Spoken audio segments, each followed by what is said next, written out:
The final story in this list is so absurd I can barely believe it really did happen. These are 3 true stories that are unique to Oregon. But before we get started, I'm going to ask you to lightly knock the dust off the subscribe button and hit the notification bell so you don't miss more Oregon stories and adventures just like this one.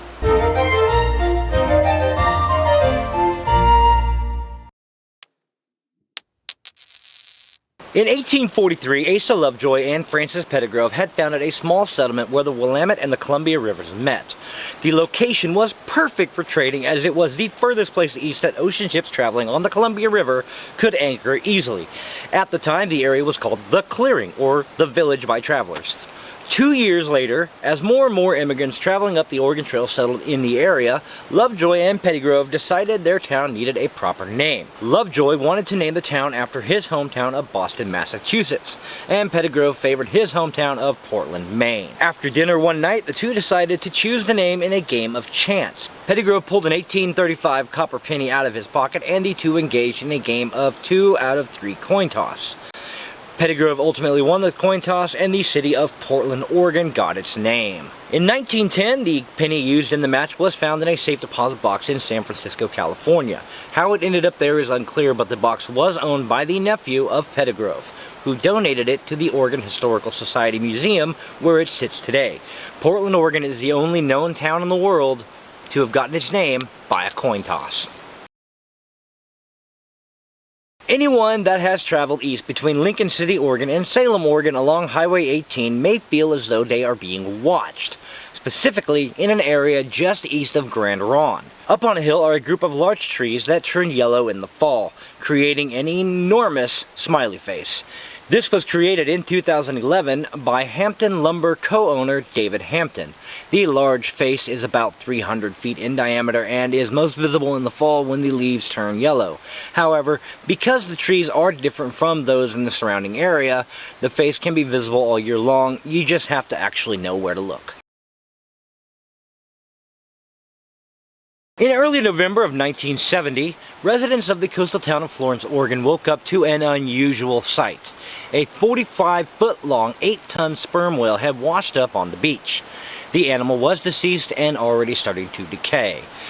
Oregon Department of Transportation at that time was responsible for Oregon's beaches and had to deal with the creature before it stunk up the whole town. Officials also feared people might start climbing it and could even fall into the decaying whale's carcass. Assistant District Highway Engineer George Thornton feared burying the whale would be useless as its rotting flesh and stench would soon be exposed. Because the animal was already starting to decay, trying to drag it back out to sea meant there was a huge possibility that it would break apart, creating a much bigger problem. Thornton started thinking outside the box and proposed to use a half-ton of dynamite to blow the creature up. This was not an unusual practice at the time, though every other time it was done, the explosion happened already far out to sea. They consulted munitions experts with the United States Navy to assure this could work and would go smoothly. It was decided that the plan was solid and was given the thumbs up to proceed. The explosives were placed on the land side of the whale in hopes the blast would send most, if not all, of the exploded whale parts back into the ocean. Seagulls would take care of the rest. On November 12, 1970, with masses of onlookers and media film crews, the whale was detonated. 30 seconds after the explosion, the detonation team, the onlookers, and the media all had a surprise. Instead of blasting the whale into the ocean, those standing nearby started facing giant chunks of whale blubber, some big enough to crush a car. And in fact, at least one car was crushed by whale blubber.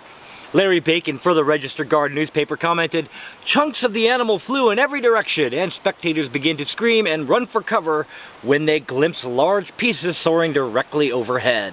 The person whose car was crushed by whale blubber purchased the car from a dealership whose slogan was, "We'll give you a whale of a deal." Highway Division not only had a whale of a problem on its hands, it had a stinking whale of a problem.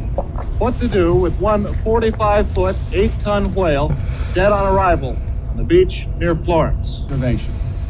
Well, I'm confident that it'll work. The only thing is we're not sure just exactly how much explosives it'll take to disintegrate this thing so the scavengers, seagulls and crabs and whatnot can clean it up.